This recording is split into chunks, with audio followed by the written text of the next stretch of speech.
everyone. It is now 1300 on the 13th of August, and that is time to begin this meeting of the Panhandle Health District Board of Directors. I'd invite everyone to join me in the Pledge of Allegiance. I pledge allegiance to the flag of the United States of America and to the republic for which it stands, one nation, under God, indivisible, with liberty and justice for all. Thank you. Okay, so Peggy Cavalli, you can hear us fine where you are? I can. Okay, good.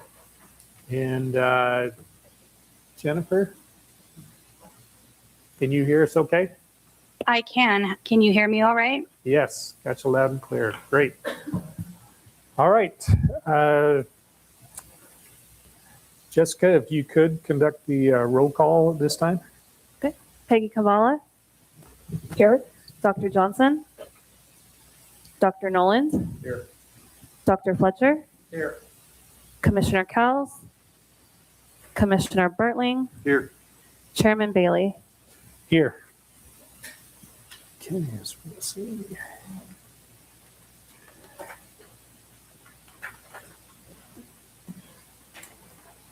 Okay, that brings us to item 4, adopt the order of the agenda, which is tab 1. Okay. Which is page 3. I think it's just this. Okay.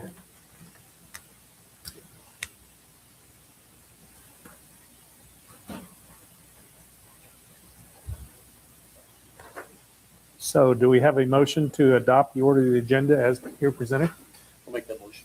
To adopt Okay, the consent Tim, agenda. thank you. Is there a second? I would second that. This is Peggy. Peggy?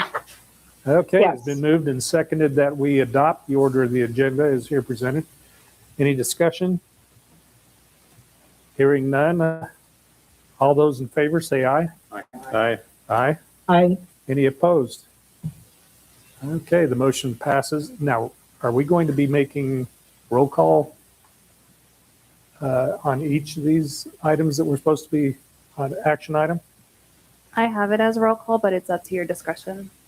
Okay. Well, that one I think would be fine if we just did the ayes. So that one is adopted. It is now time for public comment. And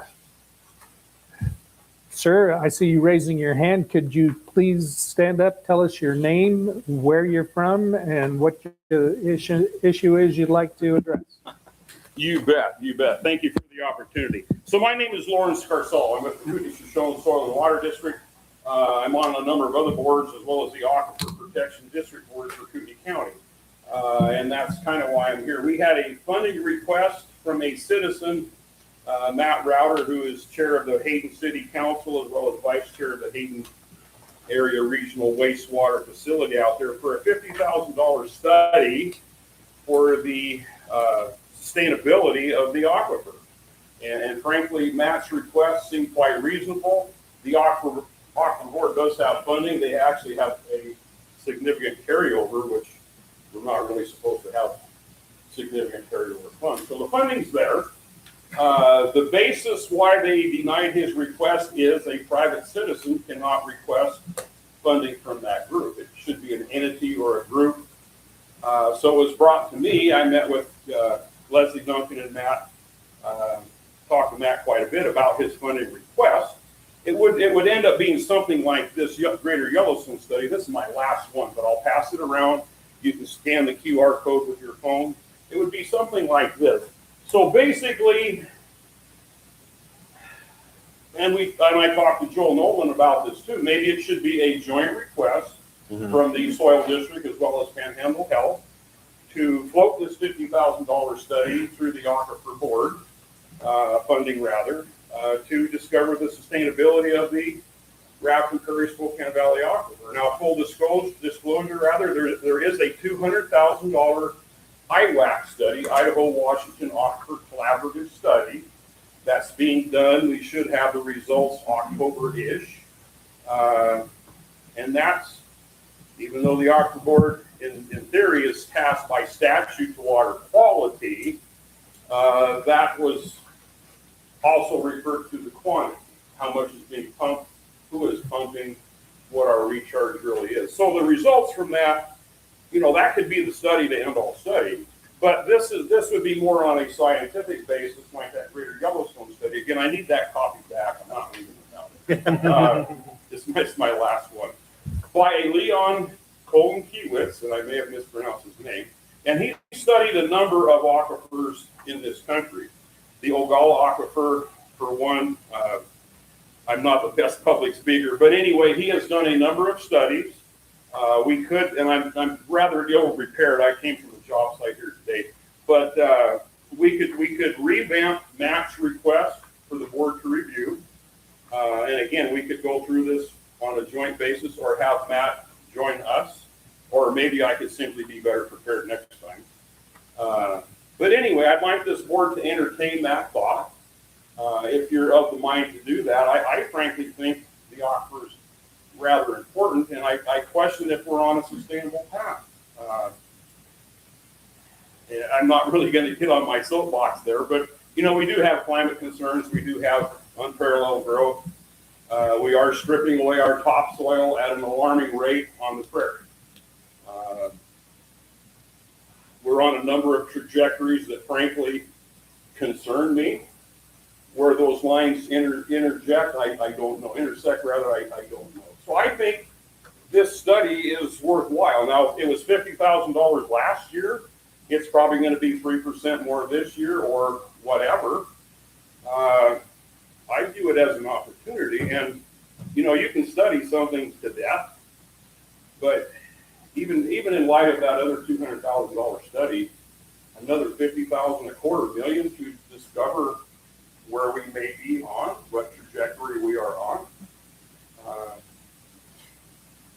That's Okay. not a lot of money. Yeah. Well, it's a lot of money to me. It is. In the scope of things, it seems realistic. Well, thank you, Lawrence, for bringing that to our attention. Absolutely. And we'll take a look real quick. Has everybody had an opportunity to review that? Yellowstone? Do you mind if I just add on a little bit Okay. in what he's saying? But anyway, we will consider it, and I think Yeah. we'll probably put it as an item on our next agenda. And Yeah, we'll I probably, have to come back next meeting. do we have your information so that we Yeah, can, absolutely. Joe can Okay. confirm that back. Yeah. And Yeah. Chairman, I'm easy to find. He's a colleague of mine on the Soil and Water Conservation District. He's the chairman of the Soil and Water Conservation District. He's also on the Kootenai Commissioner Appointed Aquifer Board. great. So he's got a lot of experience, and he's a fourth or fifth generation. Third generation farm off of Scarsella Road up Ralph Idaho Twin Yep. Lakes area. So Water we've master got of Twin over a Lakes. century of crop history and weather history that convinces me that every acre out there on that prairie is not safe in terms of development. And if you're pro development, then yeah, we're on the right track. And I'm not necessarily against growth, but I think we need to do a better job. Do it Yeah. smartly. Yeah. So Okay. I think I reached out to Jason. So before the next session, we're going to follow up with Jason and Jenny Gray and figure out some more information we can present to the board next time. Sounds good, Joel. Okay. Yeah. So, and I do have to keep moving, but I'm going to grab that book when I get to this. Thank you again for the opportunity, guys. I brought this up quite a few years ago about the aquifer, and it just, didn't go anywhere. But that's good that you're doing this. Well, again, I'm also on the FSA board, Farm Service Administration Board out of Plummer, Idaho. So we review, weather is our third item on the agenda. We talk about weather a lot through the soil district, through FSA, through Farm Bureau, which I'm also involved in. All right. Well, And thank, we're just on a number of trajectories that concern me, is all I can tell you. okay. Well, we Thank you, will Lauren. review it as a board, get ourselves educated as well. And yeah, That's good chance that we would participate in requesting that. So, thank you. fair. Thank you. Thank you. Any other items for public comment? Hearing none, we'll move on to the next item on the agenda is consent agenda. And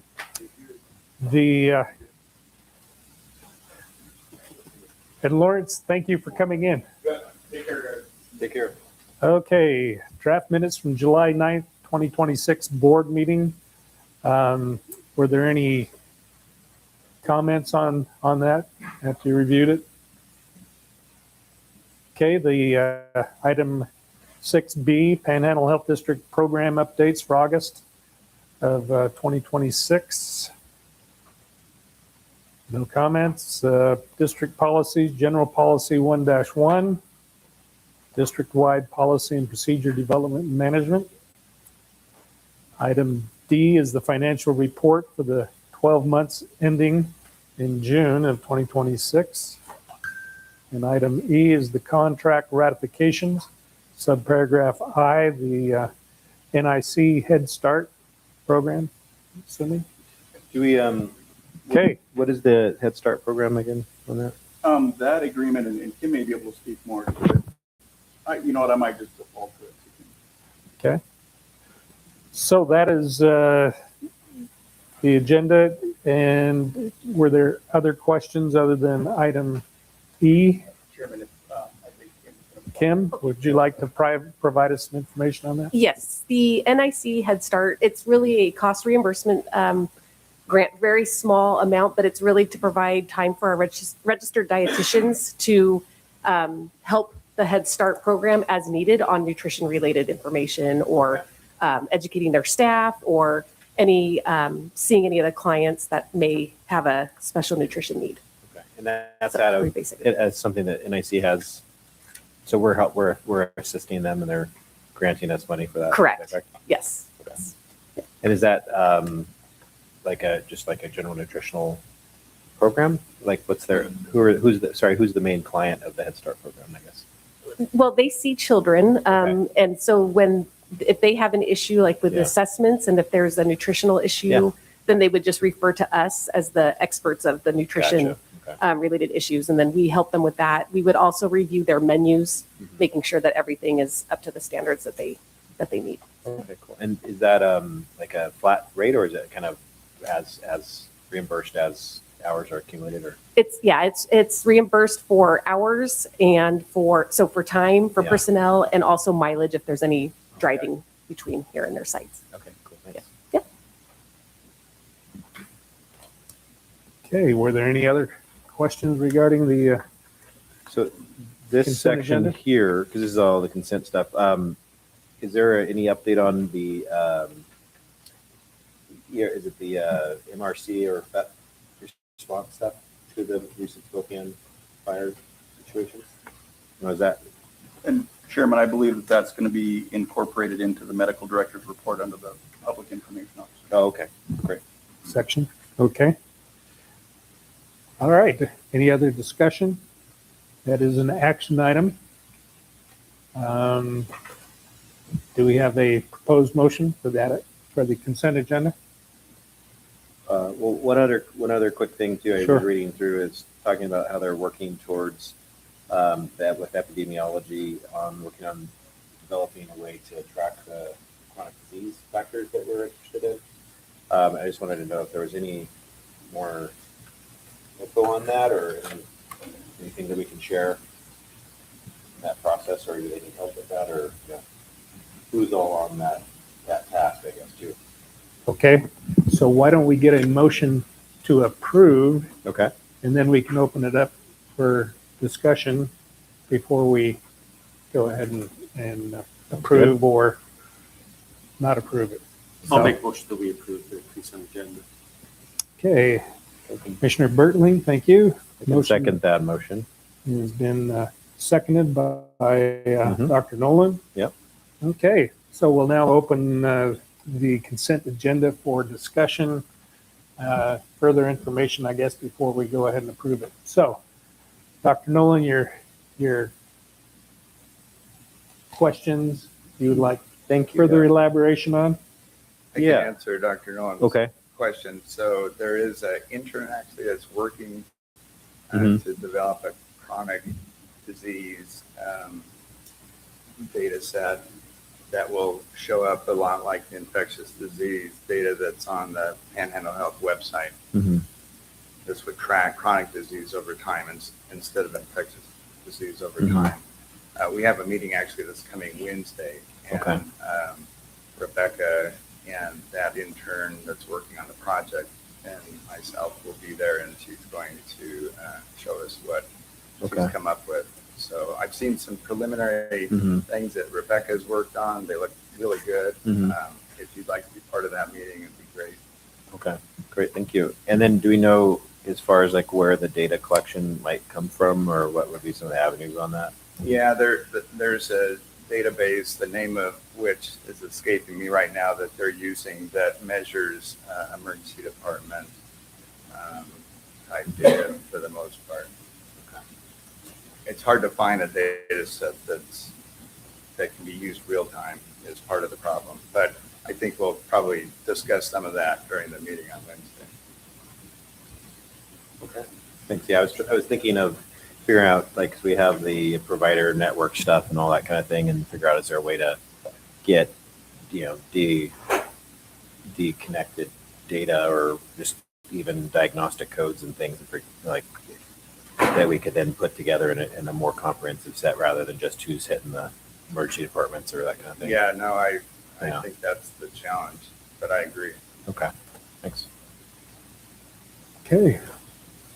Any other questions? I had one observation for follow-up on page 8 of the agenda. Under clinical services, the no-show policy, our conclusion there was that health district staff has been directed to gather additional information regarding legal authority, Medicaid requirements, practices utilized by other organizations before returning the proposed policies. Is that being followed up on? There hasn't been any work in toward the progress. Okay. So I'd encourage Do you mind if I ask? that. Yeah, that'd be good. Do we know what the main question to be answered is currently? Like, what's the mission of that project?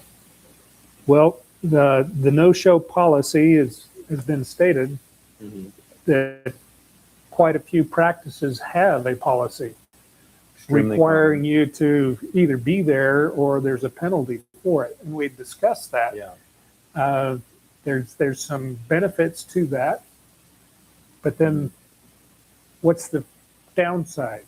We wanted to kind of Yeah. follow up and see, okay, if we do this, are we going to discourage individuals for participating or coming to the Panhandle Health District for the services? Yeah. So My thought is that that's what I'm trying to think. Thank you. I was trying to think of like what's the actual quantifiable question that's trying to be answered. Because will you hurt somebody's feelings? You probably will. Yeah. But if you they're have to make a if clinic they run don't well. pay, or if they habitually no show. show, it's a very hardship on the rest of the clinic, and somewhat disrespectful for the staff that's there waiting for them. So I think that that's why I just would like to know, like, what, rather than just asking what other people do, because we already know that most people have a no-show policy, and then there probably are a few people that don't for various reasons. And so then more of like, what question are we wanting to answer? Do we want to answer, will 20% of people be upset, or 5%, or is it a different question? I don't know. That's what I'm trying to understand. So we know what we're as we ramp that up, we know how to direct whoever's pursuing that. And Chairman, if I recall correctly, I think that the direction of the board was to come up with a no-show policy for board consideration, for a future board consideration. Mm-hmm. So I think that's where Dr. Pennock and I need to sit down and come up with something for consideration. Present to the board Yeah, the options that we would have. Peggy has her hand raised. Peggy, would you like to make a comment? Well, and I thought there was discussion last time. I thought there was discussion about Medicaid in regards to the no-show policy. And I know there was discussion because we really did not have data last month that looked at what are the percentages of people that no-show. and the categories, and did it make a difference on payer mix? Okay. So do we have a problem, and how big a problem is it? And Chairman Peggy is correct. I believe that Medicaid, we cannot charge a no-show fee. So there will be some unique situations for different patients. Those considerations as well. Okay, so if we could have the staff follow up on that, Will do. appreciate it. And my other question along with that is under the paragraphs, clinical services out of health district policy. We discussed this a little bit, and we came to the decision that the Panhandle Health District staff was directed to review the proposed policy and return it to the board with any recommended revisions for further consideration, and no action was taken. So the question here, which the guidelines for providing services to individuals residing outside of the Panhandle Health District service area. Members discussed the purpose of the policy, its potential impact on clinic operations and access to care, implementation considerations and concerns that restricting services out of district residents could result in the loss of potential patients. And so, do we have a problem, and how do we remedy it? So we'll be looking for follow-up. One thing I think I remember, I think Dr. Fletcher mentioned on that is one viewpoint would be that we should be happy if people love the services so much they drive a long way for it. And so if it became an issue where you're getting an extended wait for scheduling of local folk, then at that point it might be where you want to solve that problem. But if someone from on the border in Montana drives over and they're like, that's the closest place that gets what they want, and they're going to pay for services, it wouldn't make sense to necessarily penalize them for that, is my thought. And so that I think you brought that point up, I believe. Is that right? I did, and I can even give you a little practical follow-up. In a conversation with Dr. Moon recently, she was in practice in pediatrics in Spokane for a long time, many, many years. And she has put the word out on the street that she's going to go into practice. And she's already having patients from Spokane say, when can we come and have you be our pediatrician again? So you can anticipate that we'll have at least some patients from out of this state. Yeah. My personal opinion on it, hooray. The county is not subsidizing this. This is pay as you go. Real life medicine. Yeah. I mean, these are patients who have insurance. So, Tim, taking a deep breath. You're not paying for it. No, that's good. So I think I see it as a plus, frankly. Okay, so we'll get more information, come up with some kind of policy. So what you're wanting is presenting a policy that kind of puts that in something we can then decide on and vote into. So yeah, we needed more information so we can make a decision, I think. Okay. Well, when we looked at those numbers too, they weren't large numbers. They were pretty small. Whereas the no-show policy, the numbers were bigger, 16%. Which is pretty substantial, yeah. Okay. Because the thing is, you can have someone that's going to college at U of I, and then they come home, and then they want to go to the clinic. Yeah, sure. So, And their address is in Moscow, I'm sure. Yep. Okay. For sure. So with that, was there any more discussion regarding the approval of the consent agenda? Peggy, is your hand still raised from before, or do you have another question? I thought I put it down. Okay. Okay. Well, thank you, Peggy. So I hear nobody else wanting to put input for the approval of the consent agenda. So we'll go ahead and have a roll call vote at this time. Peggy Kavala, Yes. Dr. Nolan, Yes. Dr. Fletcher, Yes. Commissioner Bertling, Yes. Chairman Bailey. Yes. Okay, that motion is approved. Next item on the agenda is the Panhandle Health District Program highlight, the public water systems. So And Jamie?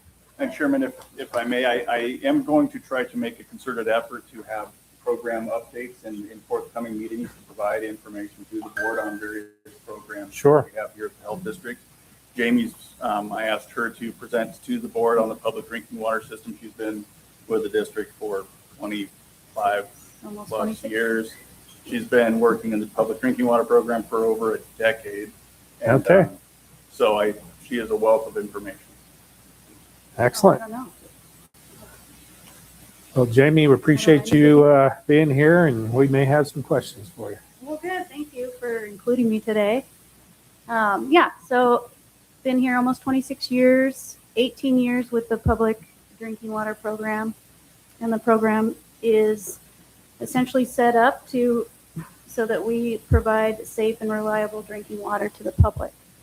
PhD contracts with DEQ to oversee the very small public drinking water systems, which is those community systems that are less than 25 connections, or the non-community systems that are groundwater and don't provide some kind of major treatment.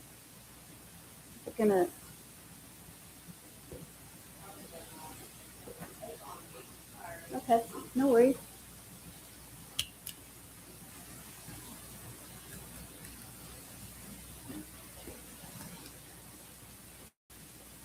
So I just put the right arrow.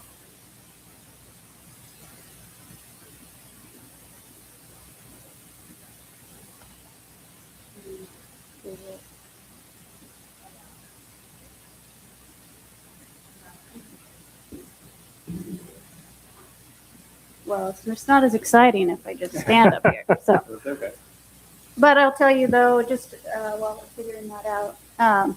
So Panhandle Health oversees about 191 systems currently, and of that, 34 are community, 17 are non-transient, non-community, and the non-community ones we're at 140.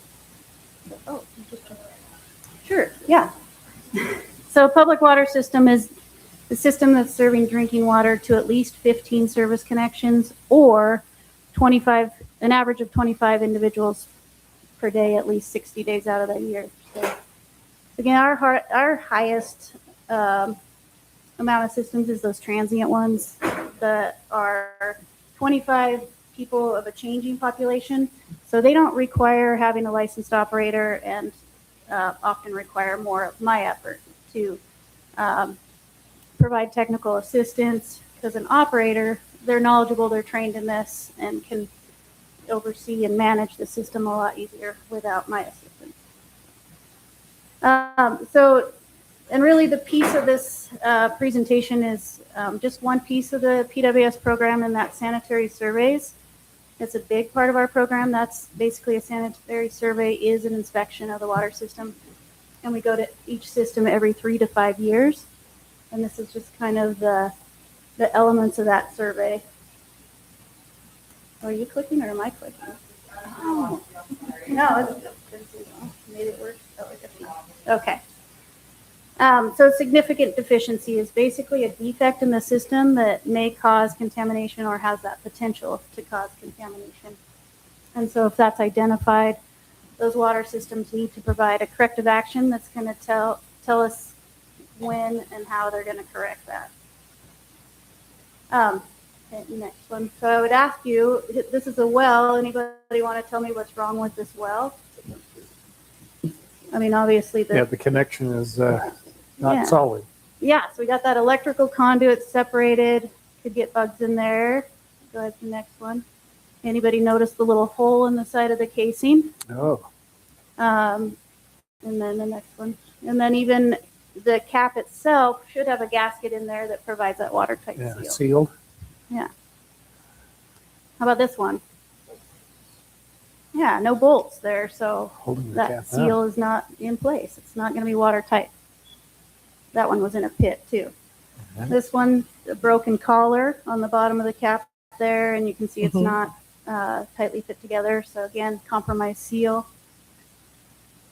That one obviously is not brought down in. And these, when I go out on inspections, they know I'm coming. So sometimes this is disturbing that they haven't been out there before I come out. How often are they going out and looking at their facilities? So anything could crawl in there. So Jamie, do you provide them your checklist? This is what I'm going to be looking at is, Yeah, okay. yeah, I can. And a lot of them, I mean, it's the same every inspection, and they should have kind of an awareness of, Of what, Yeah. what is going to be inspected? yeah. Okay. In this one, every public well should have a 50-foot radius protection zone around it. So here, this is significant. We've got a trailer there that obviously stores wastewater, parked right by the well there. Storage facilities, here's one that, pretty obvious, they were having contamination issues. They also were having water hauled, and I suspect they were filling the tank through that hole there and then just don't ever cover it back up. Well, And I don't know, do I have a pointer? No, it's okay. Anyways, you could see little feces, marmot feces down. It was kind of all over the ground, so not comforting right next to your drinking water storage tank. Okay. Anybody see what's going on here? is that below the water line? So this is a partially below grade storage tank. Yeah. And there is daylight coming in. So same thing, this system had continuous contamination issues. I was able to stick my phone down in there and I was like, oh, I see what's going on. We got daylight, which means contamination could get in there. Yeah. This one, you can see the leak, which maybe isn't significant if they maintain positive pressure all the time. But if that water dropped and we've got snow melts, then we could get surface contaminants back in that tank. Here's a extremely deteriorating seal on a lid to the storage tank. And this, may or may not be significant, but moss does some significant damage to concrete, causing pitting and crumbling. And I have seen tanks that are completely crumbling away because they don't keep the moss off. And this one, this is a pretty tall tank indoor, and I just happened to reach up so I could get a picture without having to get on the ladder, and ultimately got on the ladder because I thought, what is that? And that's a hole in the lid. So you can see plenty of cobwebs, so bugs and stuff could definitely get into that tank. A significant deficiency in a distribution system may be low pressure, could create a back siphonage or back pressure event. And depending on what's on the end of lines, draw contaminants into the system. And any potential cross connections, connections to what might be hazardous is required to have different levels of backflow protection. Here's a double check valve assembly, and they all have to be tested annually. There's another backflow device that was significantly leaking and had not been tested for quite some time. And then over pressure, here's one that's pegged out all over 100 PSI, which can cause mainline leaks and blow out some fixtures. So, pump facilities, we want all our components to be up out of water. This is actually a little vault with that gate valve leaking, so water is starting to come up, and we don't want that to get up over the components. It should be drained, or at least a sump pump. This is an interesting one. I wish I had more pictures. This is a pack rat infestation, but to go into it was a garage bigger than this room, and the entire room looked like that floor with I had never seen anything quite like it. So thankfully, I wish I had an after picture, but they have redone that. And this was providing water for multiple users? This was providing water to a transient system. There is a transient system like the RVs, the mobile. Oh yeah, it's like campgrounds, Okay. ski resorts, rural restaurants. So again, Wow. that changing population. This looks great, but then I question what's going on in the corner over there. Go ahead. So underneath plastic that, bags? yeah, but underneath of it is some sodium hypochlorite. This is a system that doesn't chlorinate. So then I asked myself, why do you store Yeah. chlorine in the pump house? So just creates more questions. Here's a system that added chlorination, but they don't have ventilation, so everything's starting to corrode. Road. And then which can cause significant damage to Okay. your components. So, yeah, that is what I have.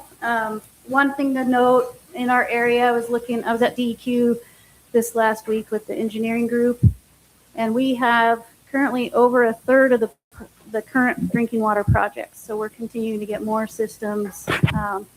That's out of the 7 regions. And so it was pretty significant looking at that list of the projects that we have going on in the area. So plenty more coming my way. Yeah. Jamie, do you also track like heavy metal contaminants other than bacteria type stuff too? Or? Yeah. So the community systems are required to monitor for all the inorganics, volatile organics, synthetic organics, now PFAS, but the transient systems are just nitrate, nitrite, and bacteria. So, Okay. Do you Okay. tend to check for like uranium and some other heavy metals too? yes. Sorry. Yes. Yeah. And the radiologicals. Okay. And lead and copper. What about the people that say are just sub-threshold that might be like 10 splits off of that have that like an elevated uranium? Like how is that? Is there any like surveillance network or sampling that's done also to try to track that? Because I've heard of, say, an area that had a bunch of road work going on in it and increase in uranium and kind of probably settling disturbance due to vibration in the ground and all of that that lasted for a period of time, so resulting in heavy metal issues.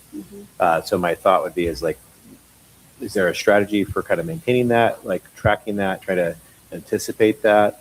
Well, if they are a regulated system, they're regularly monitoring for those things. However, if let's just say they're non-detect for uranium, they can apply for a waiver. It's not necessarily a waiver, but a reduction in frequency. So then some of the systems, they're looking at it every 9 years. Some are every 3 years, some are quarterly, depending on what we're seeing in the drinking water. Yeah. And what would you say are the top couple priority elements that might flag action or needing to do something? In our area, we probably see we have systems that treat for arsenic and uranium. We do have some systems that will occasionally trigger like a volatile organic, toluene or something. But typically we'll find that it was just maybe the operator stopped to fuel up his truck before he went and sampled, or so it kind of works itself out. But anytime they get a detection of any of these constituents, they're going to have to go to more frequent monitoring to see if is it a pattern, is it continued, or was it kind of a one-time something not right? Yeah. Oh, that's good. Thanks. Have you noticed, like, I'm not totally aware of all the different water sources underground, but like, I know if you're in a water pocket that's maybe collected, that's not part of like a moving aquifer, like the Rafton Prairie, that's actually got net flow and all that. Have you noticed like higher risks in those pockets versus say a moving aquifer or anything like that? I don't know that I've necessarily tracked that specifically, but we do have a number of shallower water tables that, sometimes we see a higher level of bacteria, persistent bacteria. And one more question, thank you. Is if someone's not on a managed water facility and they happen to get elevated readings, but they don't know what to do about it? So I've seen some of the reports and they don't actually flag. It's not like a blood work where something's high or low. It was reported as a matter of fact, and so where it could easily be missed by say lay persons that are not that. So I'm just wondering, is there like a education program or a way to do that? Yeah, well, we don't regulate any private systems. However, when people call in, I'm always happy to talk about Cool. the health and safety of drinking water. So, but Health and Welfare has actually a very good site on their website for drinking water, individual contaminants that it will direct people to, and it's just great handouts, and talks about what to do if you have elevated nitrate, elevated total coliform. So, Cool. Thank you. yeah, Appreciate it. yeah. Thanks for doing that. Any other questions? Yeah, Jamie, so when we have a new housing development that's applying for approval, are you part of that approval process? No, I mean, I get invited, so it goes through DEQ, because again, we contract with DEQ, but it starts in engineering. And so typically the engineer for the project will submit it to DEQ. Sometimes the engineer will invite me out for a well site evaluation, just for, if I know the area already, it helps to have my knowledge of the area. But yeah, they get it all set up once it's designed and approved. Once it's constructed, then all that regulatory stuff comes my way. Okay, so once they've installed the water system, you go in to approve that installation? Well, DEQ will approve that, the actual installation, that as built, and to approve record drawings. And then they turn it over for the monitoring and reporting side of it to Panhandle Health. That's where you pick it up. Yep. And I won't pick it up until it reaches threshold too. Like a brand new system goes in, but there's only one home there for a number of years. So we're not going to pick it up until probably till it reaches about 10 connections, because then you're going to have 25 people. Okay. So Thanks for that clarification. yeah. One more thing, if I could. Yeah. This is kind of for Jamie and Jason. I'm anticipating there's going to be a lot more road work based off of the IDP. Is it Idaho Department of Transportation's plan on this whole area? And so figuring out there would be beneficial probably to have a surveillance system set up for the ground disturbance and vibrational disturbance that can raise settled contaminants in that, because I've actually found that in a patient of mine. Yeah. And so specifically connected to that. And so I think that would be something that, knowing that we're going to have maybe a decade of intense road work going on in the area, figuring out a strategy to track that or something. So I think, we're not, in the program is really the systems submitting their samples. And so we wouldn't necessarily have any insight in that until we started seeing samples come in that are problematic. So that's the hard part. I don't know where the drinking water program would be. I don't know. You have something, Jason?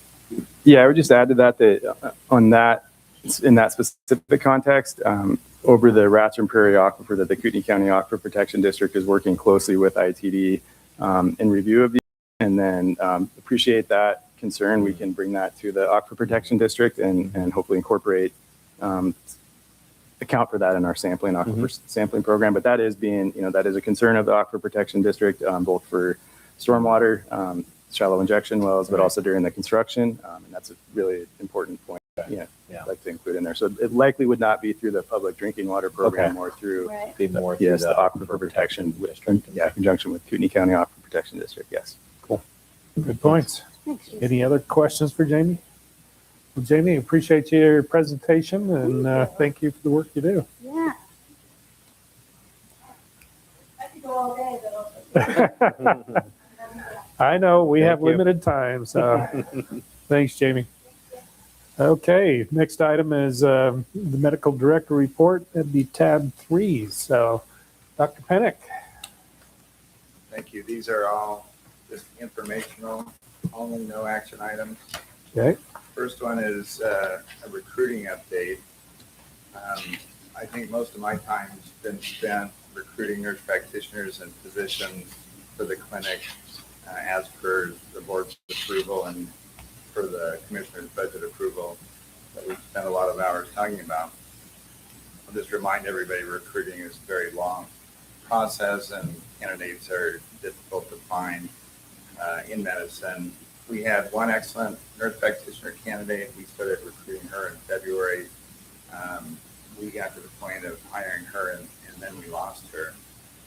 We've received 5 nurse practitioner applications from Indeed. We've received no physician applications from Indeed. Of the 5 NP applicants, 4 are new graduates, so they really haven't seen patients independently. All are in the beginning stages of recruitment. We have 1 excellent and experienced pediatric physician who we started recruiting in March.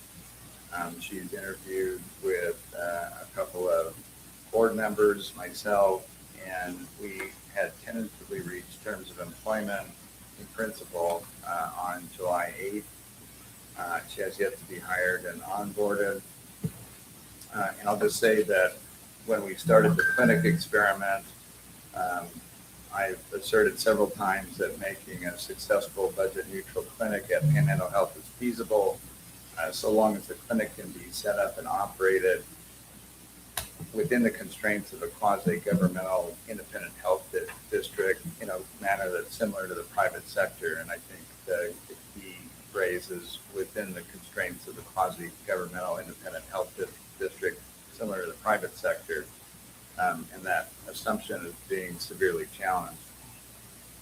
We had a meeting on Monday that consisted of Eric, myself, Dr. Fletcher, Commissioner Fatari, and Korn to see how we could facilitate the hiring process. I'm not going to say anything more about that. I think we've got an additional agenda item that'll cover that. And the fact that we had so many people involved, I think, speaks for itself. Any questions about recruiting? So how many agencies are we using for the recruiting? The answer is only 1. And I can elaborate on that if you want, but that's the answer. If you could briefly say. Yeah, so it turns out that, so we had a recruiting agency, which is a good way to get physicians and to get nurse practitioners, probably the major way to get physicians. During Dr. Fletcher's tenure, he signed off on a recruiter, and we got a couple of very good candidates from that recruiter. We tried to get other recruiters on board. The thought being all these recruiters work by contingency, so it doesn't hurt to have multiple recruiters looking at any given time. They're paid based on a percentage of the first year's salary for these folks. We tried to get a second recruiter. The recruiting contract was forwarded to Idaho Risk Management, and as it turns out, there's requirements that Idaho Risk Management placed on those contracts, including that those independent contractors had to have a plethora of insurance, which included which included professional liability insurance, general liability insurance, cybersecurity, workman's compensation, and I think I'm missing one. But the point being that the recruiting agencies, which are remote agents, they never set foot at Panhandle Health, are required to have these various insurances, and it's prohibitive. They're not going to have these for the business that they do. They're brokers essentially that just gather these candidates. And do you mind if I ask you about that? The strangest one of that is the idea of professional liability insurance, because a profession is someone usually licensed by a state, and as far as I know, there's no state license for recruiters. And so I think that the concept of asking for a professional liability might have been a miscommunication with Idaho Risk Management or not, or I got clarification. Yeah. Turns out it's not malpractice insurance, but rather E&O. What's that one? Errors and omissions. Oh, okay. As opposed to malpractice. Okay. But nonetheless, the requirements were fairly substantial. And something that none of them did. I imagine most businesses will have a basic liability policy. Sure. But did any of them have any of those? Or none of them had all of those. yeah, they had some. Maybe. Well, liability, I think, Yeah. was probably the most common. But in reality, I haven't checked. Okay. After I saw that requirement, it's pretty clear to me that that business is not going to go out and purchase those insurance policies. Does the one that we're using have any of that, or is that why we're using them? Or That contract was made, I haven't inquired whether they have it. okay. Have you thought to actually have the recruiting firm speak directly with Jessica Carr or one of the other risk management folks at, Good idea. That's a good and I say that because I encountered a very similar conundrum when we went to hire Delaware Law. Idaho Risk Management had these boilerplate parameters set up as to what insurance the law firm needed to have. And when I asked Davalier, well, how much insurance do you guys have? They didn't have quite the bar. They had not met the bar that Idaho Risk Management had set. So I said, wow. Now, what Davalier, the feedback they gave me was, gee, that is a lot of insurance. And we've never been sued before. Is this an absolute? So I didn't know. So I let Davalier and Jessica Carr have a conversation. Yeah. They worked it out. So I frankly, insurance people are super cautious. It is the nature of insurance, particularly if you are insuring, say, a natural gas tanker somewhere on the ocean of the planet. But in any event, I guess the geopolitical humor is lost. In any event, if you're in the insurance business, you're an exceedingly cautious creature. So I would let them work it out. There's a good chance that, and I have developed a rapport with Jessica. I'm sure there are others over there that are perfectly reasonable. And I find her, I don't know, reasonable. Yeah, no, I think she's very reasonable. It's one thing to have the discussion between lawyers and insurance people. It's another, perhaps, to have. And you know what? That may be true, but it doesn't hurt to try. Yeah, no, I think that's It'd be I will important do that. because it might be an issue that becomes a non-issue. And if that's the case, that'd be great. Yeah. Yeah, if we can overcome those Good obstacles, that'd be beneficial. Yeah. Get as many recruiting agencies working for us as possible. So would you mind just reminding, in the next 6 months, what would be the ideal fantasy football team or something at the clinic? Fantasy football team. Like, what would be the ideal Yeah, layout I would right say now? 2 more nurse practitioners and a physician. Okay. So you're talking one physician and at least 2 nurse practitioners to be recruited? That's what's in the budget. Yeah. Okay. All right. Well, thank you, Dr. Pennock. Appreciate your. So the other issues are medical issues. We're anticipating the fall flu season. We will be offering the inactivated flu viral vaccines that we always do. We've not ordered any influenza or COVID-19 vaccines for the fall that are based on the mRNA platform, nor do we plan on ordering those, nor are we recommending any mRNA-based vaccinations. And that's because the side effects of these vaccinations have been well documented, particularly for the COVID vaccine. Yeah. And so I think from a medical standpoint, it's prudent for the health district to take a pause and observe over time any reported side effects of the other mRNA vaccines, since some of the side effects are likely related to the mRNA platform itself and the lipid nanoparticle delivery itself, rather than the specific protein that's being translated. Long way of saying, I think we ought to take a pause and not jump on these mRNA vaccines, and let's see what turns out with the Mflusiva, which is the Moderna vaccine that was recently approved. Can I ask you a question on that Sure. a bit?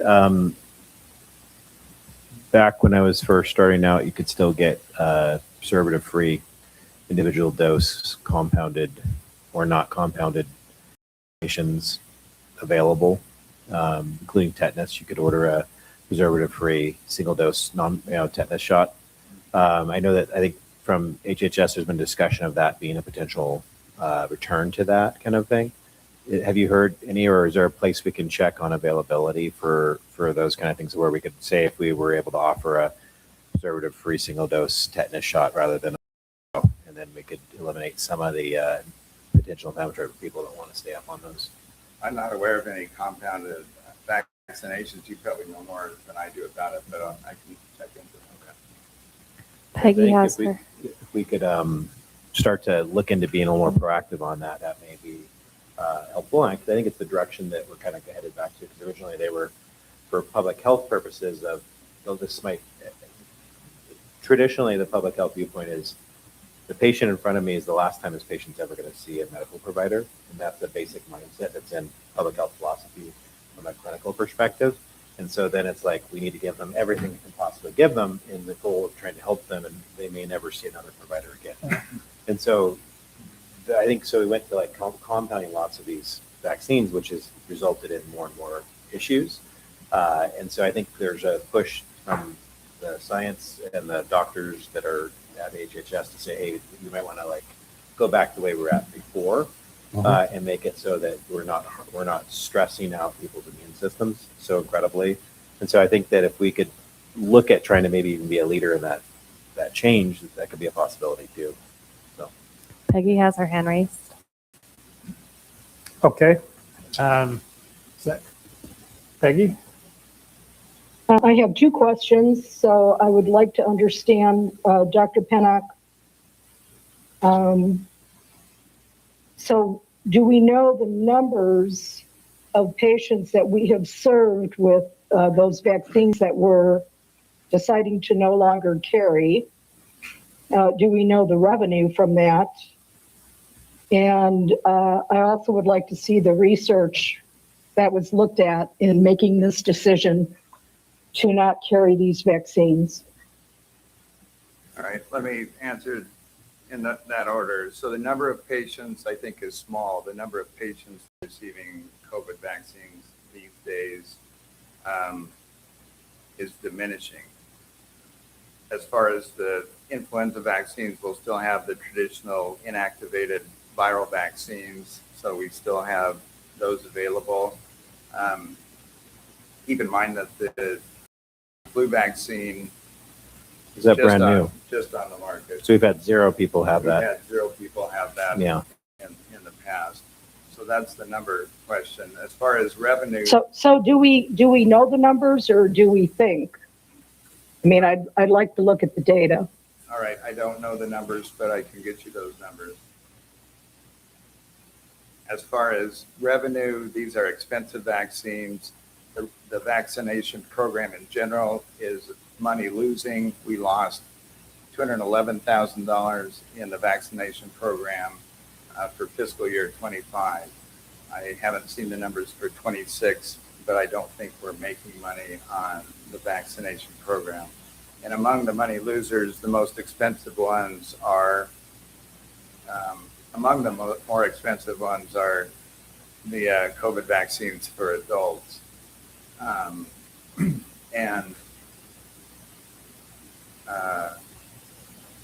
So that's the revenue story. Oh, what I was going to say is, with regard to money losing vaccination program, we have we're working on the fee schedule, which we discussed at the last board meeting, and are just tidying up some of those numbers. So hopefully adjusting that fee schedule will help so that we are more budget neutral, not only with vaccinations, but on all of our services.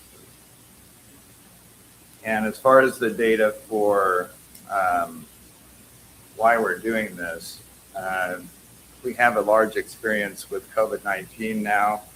The last I looked, there's more than 4,500 peer-reviewed journal articles talking about the side effects or adverse effects of the COVID-19 vaccine.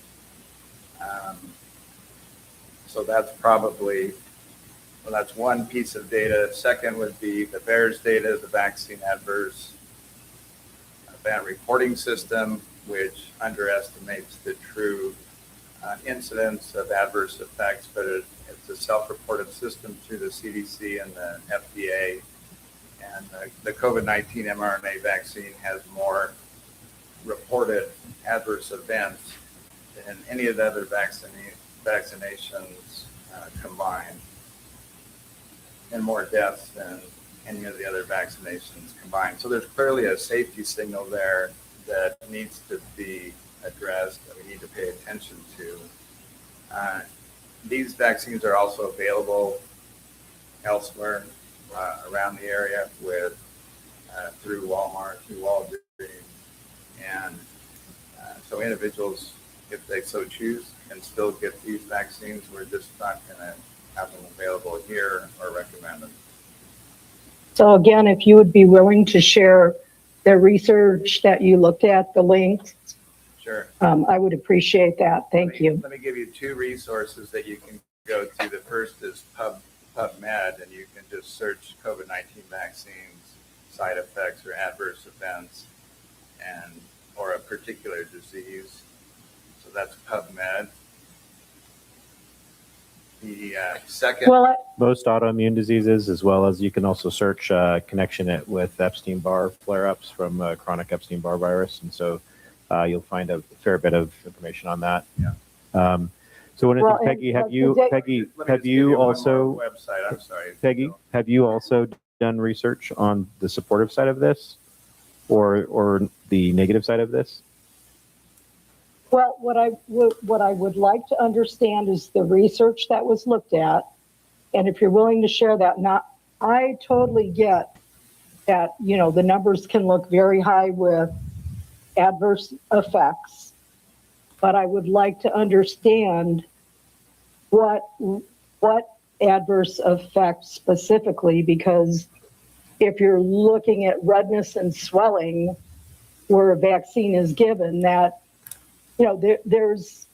Well, I mean, Peggy, you can inject sugar water into somebody and get redness and swelling. So that's Dr. Nolan, I'd like to finish my speaking before you interrupt me. My apologies.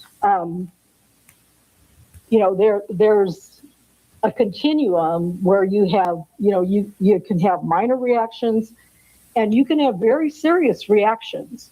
So what I would like to do is I don't want to do a PubMed search. I want to look at the research that was looked at to make the decision. Thank you. Let me just give you one more website, and that's React 19, and that'll show you the greater than 4,500 articles, and you can also search that database based on specific side effects. But they generally, for COVID-19, fall into several main categories: myocarditis, which everybody's heard about, but immunological, both immunosuppressive and autoimmune side effects. Severe endocrine disruption. Disruption, I think, is important. Neurological side effects, both in terms of peripheral neuropathies and central encephalopathies, whole range of neurological disorders, thrombotic complications, unusual blood clotting abnormalities. Mitochondrial disease dysfunction after that. Yeah. You can go on and on. But so Peggy, I would say that we could pull if we wanted to. I mean, because there's so many articles and it would be tough to collate unless it's your full-time job, thousands of articles. But there is such a preponderance of evidence of in every endocrinological, every system, endocrinology-wise, immune-wise, white blood cell-wise. I personally have done a mini lymphocyte subset analysis on patients and seen some severe immunodeficiency develop immediately after that, as well as I've seen patients that were very stable with thyroid disorders that immediately afterwards had usually about a year of significant dysregulation that was very challenging to manage, but that responded to immune system normalization after that. So there's all of that, much less the very well known myocarditis, which if someone gets, they say, oh, well, they're young, myocarditis. The literature shows, all the research shows that if you get myocarditis as a young person, your chance of dying early from cardiovascular issues is incredibly increased. So I think that those are all just well-known things. So it's not like a new decision. It's been a study for the last since 2021 when we've been starting to get data back on this. So I'd say this is like a 5-year look back on that. And so we could pull together if you're wanting like to say, hey, I want to have one article for every condition. That'd be great. And we could publish it and put it on the website as like reference links. But there are websites that have already been collating this information for the last 3.5, 4 years. So that would be. So I'm just wondering, like, are you wanting, like, because again, if you're asking which article, I mean, you could pick one of hundreds, and so, like, so I just want to know, like, what would be the actual satisfying response to you, so that we know. Would reference to a site that basically indicates, hey, here's it already listed out for you, or do you want to have like, hey, these 5 articles support the decision? What would be a satisfaction for you on this? The research that was used in the decision making for the change. I just told you what the research was. It was. I would say it'd be hard to identify a single study, other than looking at many studies and seeing very, much clinical reports, case reports, as well as on PubMed. If you go search, then you can find them fairly quickly. If I could interject here, I would say it'd be nice to have a bullet state reasons why we are, or our medical director is proposing that we approach it this way. And those bullet statements should have the references used. And that would be sufficient, I would think. So, sounds good. But no, I think Peggy raises some excellent points. And I think right now, at a national level, they're taking a hard look at what happened during the COVID. All the policies, all the decisions that were made, and what based on, and how the adverse effects were suppressed. And that does not look good. The public does not trust Center for Disease Control, et cetera, et cetera. So, Dr. Pennick, did you have some final comments? Not necessarily on those vaccines. There's one more item I want to bring up, and that has to do, and I just found out about this yesterday, so I think I'm up to speed, but I may not be, but I think it's worth bringing up to the board. Because it's an important issue, and that has to do with fiscal year 27 vaccine for children subgrant. It's a BFC subgrant HC 9794, and the title of it is Activities in Direct Support of Increasing Immunization Rates in Idaho. And I was asked to renew this subgrant, which I don't feel comfortable in doing. My understanding is that this subgrant doesn't affect the BFC purchasing program for the state supplied vaccines that children get for eligible children.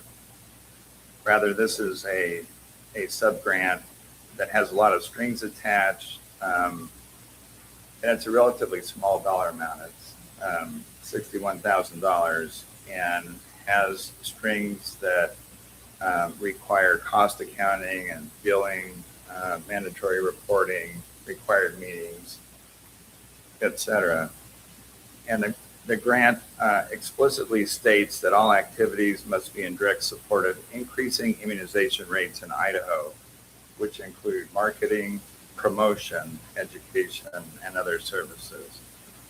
It also requires that efforts involving recommendations for vaccination must follow the guidance of CDC's ACIP. So in my mind, marketing and promotion aren't medical terms, and I'm not sure that vaccination rates are necessarily medical goals. Panhandle Health doesn't market or promote blood pressure medicines, thyroid medicines, or any other pharmaceuticals. Increasing vaccination rates assumes that vaccinated children are healthier than less vaccinated or non-vaccinated children. And, referring to the ACIP panel, the CDC's ACIP committee remains in legal and operational limbo. They're not even, as far as I know, a legal operating panel right now. So at any rate, that my medical advice is not to renew the sub-grant, even though it'll cost the Panhandle Health $61,000. I think that can be made up in other areas from a financial standpoint, and because of all the strings attached and the goals associated with it, my recommendation is that we don't renew it. So Dr. Penick, what's the deadline for renewing that, you know? Yeah, the deadline, well, I found out about it yesterday. The sub-grant expired on June 30th. I think there is a grace period where there could be renewal, but So it has expired, which, it has expired, yeah. So okay, so. could we renew that? I think we probably could. Should we renew that? I don't think we should. Peggy has her hand up. Okay, that should probably be a board decision, or director. What's your opinion on that? Yeah, I spoke with the grant monitor this morning, and there is some flexibility in the language. The question is that can we come to language that's agreeable to both the board and to health and welfare in order to move forward with the funding? That has to be determined. That is something that we can work on and bring to the board at the next meeting. Yeah, if you could do a cost benefit analysis as well, what's the benefit of receiving those funding? I mean, to be honest with you, I don't think that the reporting or any of the accounting is out of the norm from what we do with any other contractor grant. Actually, it's got a very abbreviated scope of work, to be honest with you. But it's certainly, I think that the key for this board is and certainly for the medical director, is the promotion of, or the increase of vaccination rates in Idaho. Which is a question. Well, and is it okay, Chairman? On that, I just read it briefly this morning, so I could, and my thought would be, what was curious was, it was kind of like what Greg was saying from a medical perspective. It's wanting like a marketing promotional thing for specific vaccines, which normally that's between a doctor, provider, nurse practitioner, and the patient to determine, is this an appropriate thing or not, and versus saying, hey, go out and coerce, because that was the biggest part of, like, with the COVID thing. If you look at it, the COVID was, I mean, depends on who you argue with it about, but was an emergency use authorization from a certain code that President Bush II put in act, and so they utilized that to be able to do an emergency use authorization. The emergency use authorization required actual true informed consent from all of the long conversations we've had with informed consent, lines very well with what we talked about. And so, which informed consent per international standards does not allow any suggestion, cajoling, recommendation, threat, any possible concept that you might lose your job, you might not be able to travel to your favorite beach in Europe, or all that stuff.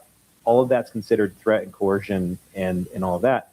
And so technically, all that promotion and then was illegal per the federal code of the Emergency Use Authorization Act, that basically made it illegal to administer the actual vaccine when it was administered, even if someone wanted it. If they were, they go, I think I want it, but primarily my decision point is because it's inconvenient for me and I want to go travel to Cabo or something like that. So that would so I think the concept of, you have to be so careful legally, liability wise, if you're trying to promote and market something that is a medical therapy like that, such that you might coerce people to then do it, versus having a medical conversation in the context of the relationship with the provider and the patient. I think it's a bit of a dangerous thing to get into.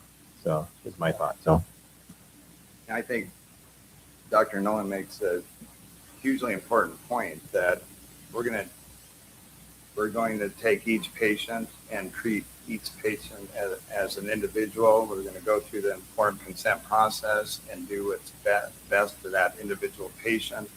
Vaccination rates will fall where they fall based on that practice. It's not a one-size-fits-all type of mandate. Or climb where they'll climb. Climb where, yeah, I mean, exactly. No, absolutely. Dr. Fletcher. Yes, Mr. Chairman. This entire discussion, you can guarantee is currently dynamic and will only accelerate in, shall we say, the fluidity of policies. And one need only look at the series of executive orders that President Trump issued on August 10th. There are 4 sections. And I've read that EO carefully.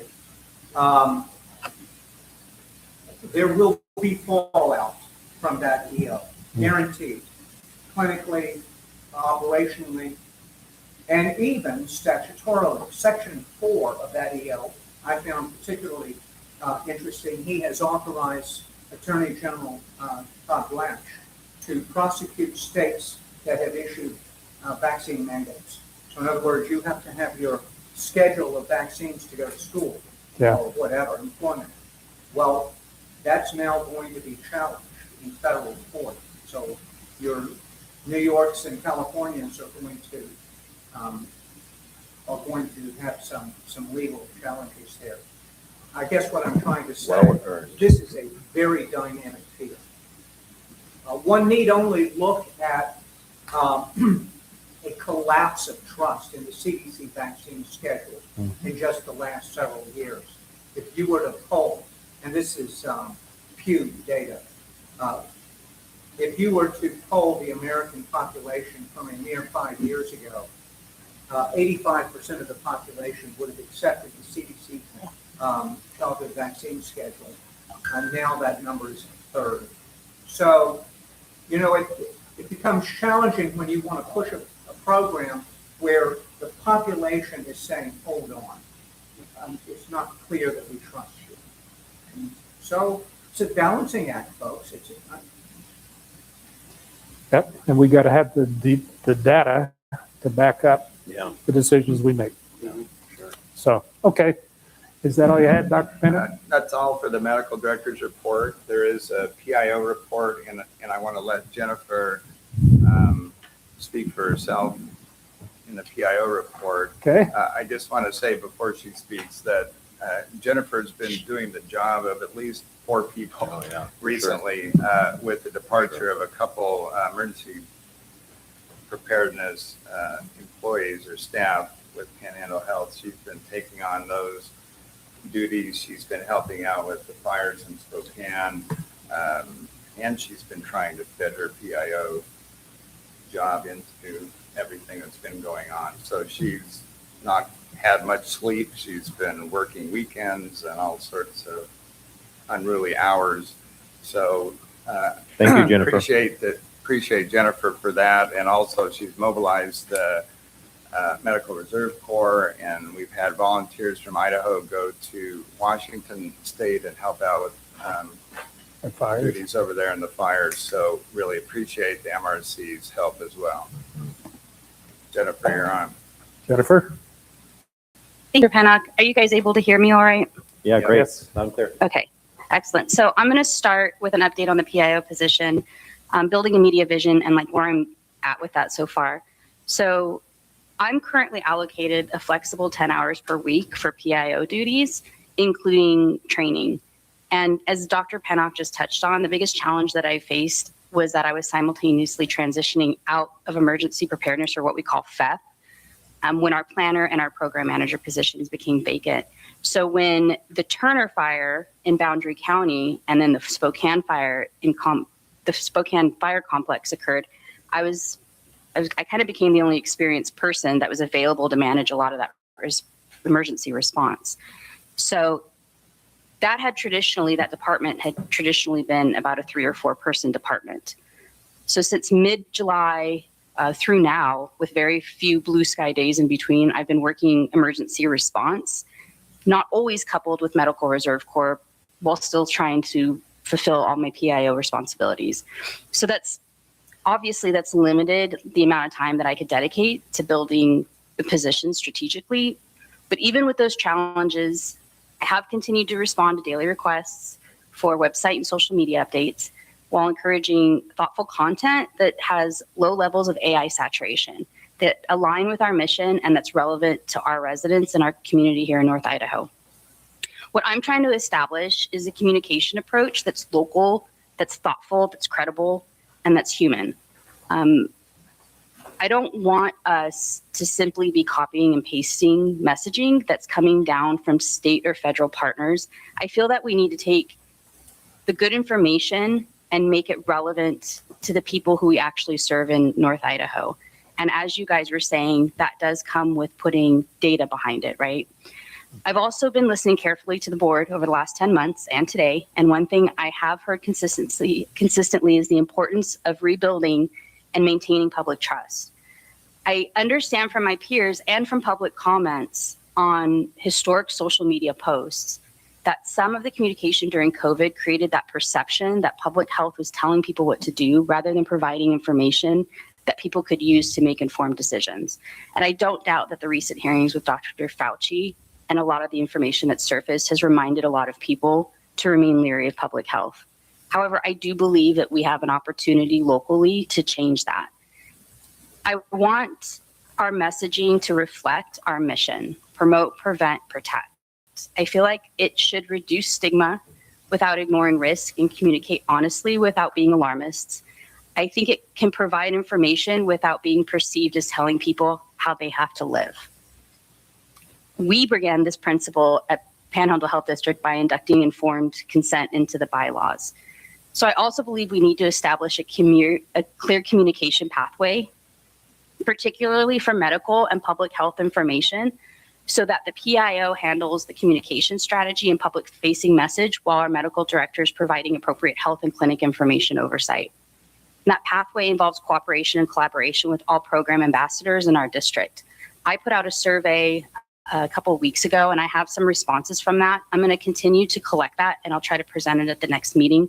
And it includes historically the use of media in each of these programs and some of the gaps and needs that are out there. My next step is to propose a sit down within the next 30 days should the disaster ferries in North Idaho and Spokane allow it, with Dr. Pennock, Eric, and any interested board members so that we can develop a formal overarching media strategy for the entire health district, including selecting what our voice, our priorities, our approval process, and how we're going to consistently communicate our mission, which is, again, promote, prevent, and protect. This isn't about my communication vision. It's got to be Panhandle Health's division, Panhandle Health's vision. And I really need the help from my partners to build that. My goal is really simple. I'd like, when people hear from Panhandle Health District, I'd like them to recognize us as a local and trusted source of useful and credible information that's coming from a body of people made up of local and trusted family, friends, and neighbors, because that's what we are. Not simply just another sounding horn that's telling them what to do from above. So with that said, I also want to thank and recognize Medical Reserve Corps and their efforts. I have a brief that I think was just passed out. If you guys want, I can read that so the public you can hear it, or I can just kind of give you the overview of it. So Jennifer, is that the 1 page or is that the 2 page? It's the 2 page. So the 1 page is actually the sit rep that came from Spokane Regional Health District. That's for your situational awareness so that you guys can just kind of see how they reported out on it. The 2 page comes from me. Is the one you developed was the 2 page? Okay. Yeah, the one there's a photo on that. Why don't you quickly review that for us? And yeah, of course. So Medical Reserve Corps and Emergency Preparedness were activated on August 2nd, starting at 6 a.m. That was a Sunday, by Spokane Regional Health District. They asked for support in the form of volunteers and some shelter equipment that we had in storage. So that included 125 standard military stockpiles, 15 bariatric cots, and 10 medical beds. They were delivered on the day that they were ordered to the convention center. Jason Pepin assisted. We had a MRC volunteer, and I met him over there. He brought the trailer, we dropped those off with Red Cross that very day. That same day, North Idaho Medical Reserve Corps was activated, and the volunteers had immediate access, thanks to other volunteers who were working on the administrative and logistics side on the back end, to start signing up for standby shifts. So we built out shifts, and we had over 65 of our 400 volunteers make themselves available for standby for this. Because we were in support of Spokane's MRC, we had 27, and I don't want to say only 27 because that was still quite a few volunteers that went out, but we had 27 volunteers who were deployed to the shelter, assisting in many different tasks, including medical and non-medical. We also had one dog that went out and offered some support to the evacuees. And I still have to continue to finish adding up my numbers, but it was without travel time over 200 hours of service that they provided. Wow. The other thing that we did was, upon demobilizing them, we had a team of chaplains led by one of our MRC volunteers make phone calls to each of those volunteers to check on their health and wellness, because I felt like we feel like it's very important as a team, and it's something that's been established since 2012 to debrief our volunteers and make sure that they're okay moving forward and they have any resources that they possibly need. So with that, I do want to thank the volunteers, because we couldn't do this without them. They really did step up when they were asked to serve, and Spokane is grateful as well. The Health and Human Services and ASPR, which is the Administration of Strategic Response and Preparedness, is actually putting out a national article on Spokane and North Idaho's MRCs and how they collaborated and assisted each other. We're still waiting on a couple of media releases to come from the volunteers, and I will let you guys know as soon as that goes out. On a PIO note, in the middle of this, I did release, I'm going to share this with you if I can. I did release a post on Facebook that ended up recruiting 8 more volunteers to our program. And so that's the post right there, if you guys can see it. Yeah, and that's the end of my report. Yeah. Thank you, Jennifer.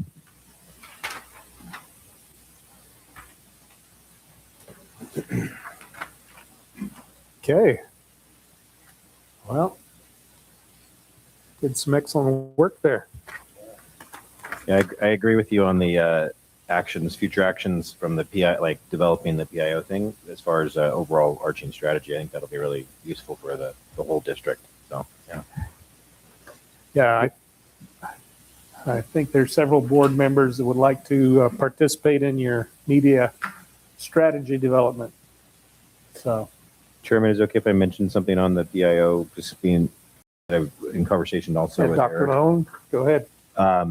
My thought is that the PIO position is not just for the clinical services and medical director. It's for the whole health district, and including for environmental services and nutritional services, and basically in a way that where we could start to find out how to message all of the things we're doing and of things of interest in a very proactive way. And so I think that that's something that I would like to start to see in the whole development. I don't know if you wanted to say something, Jason. But. Yeah, thank you. Just along those lines real quick, Jennifer attended a presentation that I gave at the Spirit Lake Property Owners Association that was attended by approximately 150 residents and the property owners along Spirit Lake. Wow. Very successful, discussed many aspects of the environmental health programs. And Jennifer attended that as an example of, along those lines of ways that we can, kind of communicate those activities to the public. Well, that's great. Yeah, looking for more opportunities like that. Mm-hmm. Cool. And publication of these types of things will generate more public support, I think, and approval of what Panhandle Health District personnel and our departments are doing. So I think that's real positive. Yeah. So I don't see a downside. So yeah, we'll go ahead and put something together and see what we can do. Thank you. Thank you, Jennifer. Okay. Is that everything you had for us this time? Jennifer? Yeah, at this time it is. I will try to send out an invitation for that meeting that I mentioned. Okay, appreciate that. Thank you. Okay, so the next item is legal, well, let's see. Item number 9, tab 4. Chairman, I can Miss- summarize if you'd like.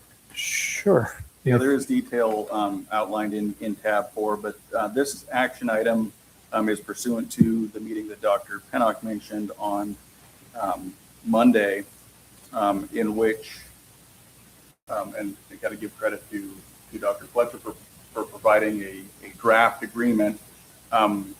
Challenge was, as we're looking, or Dr. Pennock is looking at a compensation model that would be based on billings, which wouldn't result into a direct employee cost to the Panhandle Health District. That does require a little bit of massaging because it does not fit into the common way in which we bring on employees. So at that meeting, that draft was considered. It was sat down. We looked through it. We made amendments. We have had risk management look at that. At this point, I believe we're to the position of having it just undergo legal review. This is an item that, once drafted, can form not just a base for a pending agreement, but also can be used as a template for any future hires if we want to bring them on as individuals that would be receiving a percent of billing. Okay. So with that, the request here is for the board to authorize the chair to enter into an agreement with the legal firm to review and amend as legally necessary this agreement so that we can enter into we can contract with physicians and possibly nurse practitioners with this compensation model. Okay, so here, agreement with legal counsel, does it say Davalier or Davalier? It does not include that, simply to provide some flexibility to the chair to if there is a firm that would provide a more reasonable price. At this point, I did reach out for your direction, and Davalier is $400 an hour. Another firm that we received information from was $425. So at this point, based on the information we have, Davalier is the less expensive firm. Okay. Peggy has her hand up. Okay, Peggy, did you have a comment? I just have a couple of questions. So, because it sounds like there's been a couple meetings about this. So this percent of billings higher would that be what is considered an independent contractor? That's correct. No, that's not correct. I don't believe. No, Dr. Fletcher? Chairman, if I may. So okay. Yeah. Because I'm going to answer your question. Okay, go for it. Yeah. Hey, want to grab the microphone? Oh yeah.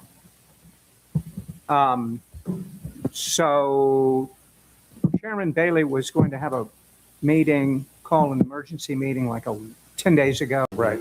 And the subject was to spend anywhere from $6,000 to $14,000 to hire a lawyer to draft an employment contract.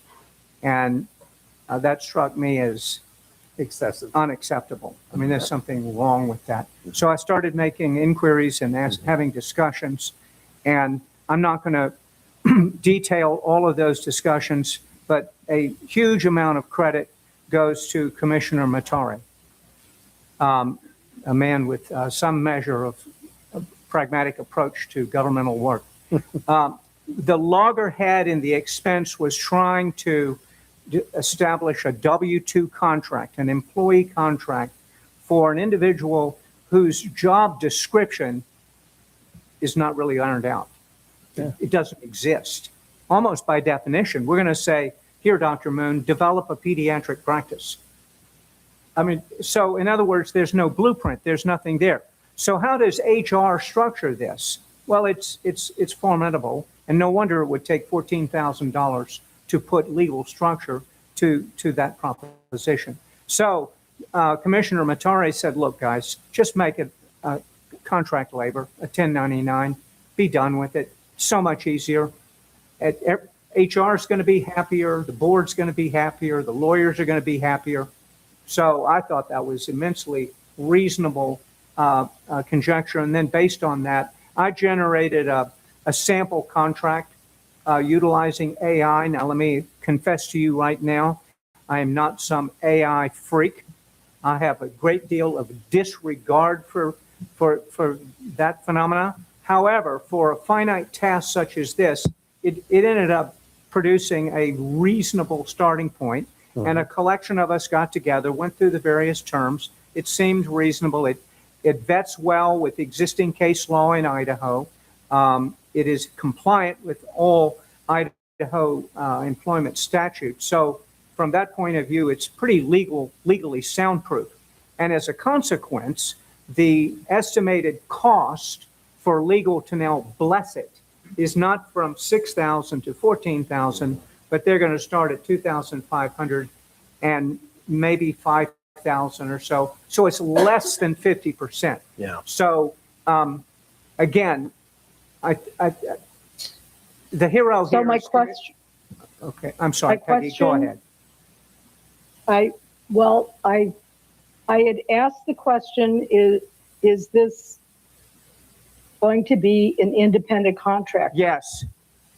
The new Okay, answer is so- that's what I guess as of Monday was decided as a. It's a 1099 contract. Mhm. So my question, and I'm assuming since we don't have a template for this, is that it's new.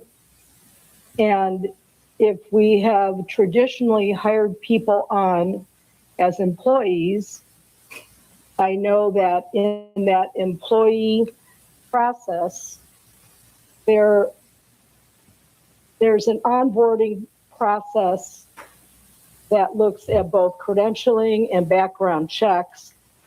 So I'm just trying to understand, with an independent contractor, how do we make sure that there is still a onboarding process for credentialing and background checks, standard credentialing that usually occurs with providers? Peggy, I don't think there's much difference needed to be on it. Someone could correct me, but I think that you can still go through the same vetting process and background and all of that, just as you would as if they were a W-2. So I think you could still have the same level of strenuous, checking and onboarding. So knowing the process, not what we think, that's the question I'm asking. The question is the onboarding process, and could it be similar to W-2? Is that the question? What the process is, because we don't have historical. So I think the only thing we don't have is the specific reimbursement model is the only thing that we don't have with it. And then correct me again if I'm wrong, but the reimbursement model is basically what the agreement for pay is and how that would work out. But I think as far as onboarding, I think that seems to be not a new thing as far as I'm aware of. Please correct me. I don't know if, So. because Sandy, I know, she knows what happens with employees. So maybe that's the question I'm asking, is when we hire employees, there is a process, which would be a credentialing process for mid-levels or positions. So I'm just trying to understand, if it's not an employee, what is the process? She has to have all of the licensure. Idaho Risk Management is, quite frankly, putting her through the ringer. I mean, she has to demonstrate all kinds of parameters to show that she's qualified to even practice medicine in the state of Idaho. I think that's one of them, but I think specifically she's wanting to know, like, what's the internal HR process? What's the actual just step 1, 2, 3, 4, 5 from the HR point of view? Is that correct? So maybe you could. We would treat it somewhat like a regular employee hire because there are things that we would need to make sure they have access to, programs and systems, those types of things. We have had a couple of independent contractors in the past. We do the same thing and allow them accesses. And certainly we would verify licensure on our side for that. What we probably wouldn't have is reference checks, those types of things that we normally do, but we will do some background checking. But that's part of the process for the independent contractor anyway. So I'm not terribly concerned if it's a contractor that they will miss out on the onboarding process, because we still have to show them how to operate within our system. We just can't tell them what they have to do. So Yeah, thanks, Danny. So what, for the board members, as I see it, you are proposing to authorize me as the chairman to enter into an agreement with legal counsel, be that Delaware or another firm to be determined, and that firm would develop for us a physician and nurse practitioner independent contractor agreement. If I may, Correct? they would review the contract that has been developed with the various terms. I Okay. think that the terms have been largely. So we have the This is This is proposed, really for a boilerplate contract. correct. As we're imagining it, once you set up the boilerplate, then we can use the same language going forward and not have to go through so many hoops. Right. This is And- not a contract tailored just for Dr. Moon. Yeah. Not even close. So the legal review would Right. take a look at the contract, give us their opinion, and then their recommendations. We would take that opinion, recommendations to revise as needed to Yeah. come to a conclusive boilerplate contract that can be used for physicians or nurse practitioners for our clinic. Exactly. Yes, exactly. Yeah. Okay. And I'd like to go ahead and make a motion if it's all right, Mr. Chairman. Okay. Is there any further discussion on that before we make a motion? Peggy, you okay? Well, there's a motion second in Yes. discussion. Okay. What's your motion? Go ahead and make a motion. Well, so in lieu of the aforementioned numbers, the new numbers would be 20, if I'm reading this correctly, a retainer, well, would be to put 5,000 into an escrow account, and they would anticipate spending less than that. If it exceeds that, up to 8,500, then we have to come back to the board for further approval. In other words, there's an upper limit to how much they can spend. And so ceiling? that's, you want me to read the actual language, or Jessica, you can? Chairman, I believe that we need the motion to have two items. One is authorizing the chair. to Oh, move okay, forward with authorize agreement, chairman, And the second would be. the dollar retainer, amount. Prior to it having to come back to the board. Right, got it. So it's authorizing Chairman Bailey to engage a legal firm to bless the 1099 contract with a reimbursement or expenditure structure of a retainer of 5,000 and a cap of 8,500. Second. Second. All right, Okay. It has now discussion. been moved and seconded. Now we'll open that for discussion. Any concerns that you see right out? Well, I mean, the big point that Commissioner Matari made He said, look, in government, when you have these employees and a year or two later, you go, oh my God, how do I get rid of this human being? And you sort of have buyer's regrets. But if it's a 1099 and things aren't working out, it's the nature of the contract. Let them go. And then when I spoke with Dr. Moon about this, I didn't know what her attitude would be. Well, her attitude was, I'm flexible. In fact, I understand why they want a 1099 relationship. That's what I currently work as a locum tenens all over the country. That's what I do. I'm 1099. And then she went on, and she's a very mature person. She said, and a year or so from now, if you want to reconsider, well, that's fine too. That's fine. I'm flexible. So she's just ready to get to work. At will on her part, not on her part. Okay. Further discussion? Okay. And so with that, why don't we go ahead and take a roll call vote? Peggy Cavallo, Yes. Dr. Noland, Yes. Dr. Fletcher, Yes. Commissioner Bertling, Yes. Chairman Bailey. Yes. There we go. Okay. Well, thank you. And I apologize that I was not present on Monday. The British Airways and America Airlines had other plans for me, and I didn't get back for 16 hours after the scheduled time. So, okay. Item number 9 or 10, Panhandle Health District Direct Report. Eric? Thank you, Chairman. I'll keep this very brief. When I was communicating with Davalier, I was also including a board member's personal email because of known access issues. They notified me of that being an inappropriate procedure, as Lake City Law has also notified that. So Jessica and I are going to be much more stringent about communication with board members.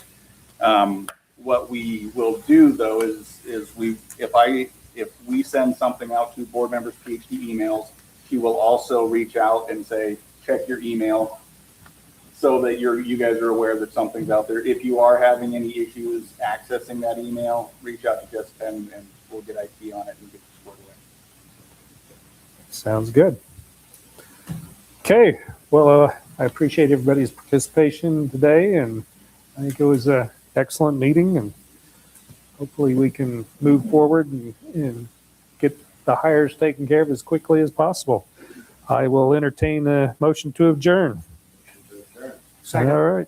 And with that, we'll go ahead and adjourn at this time.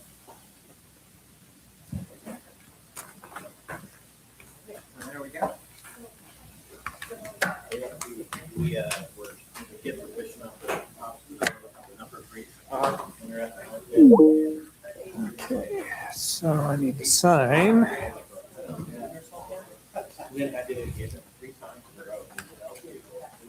You need to sign.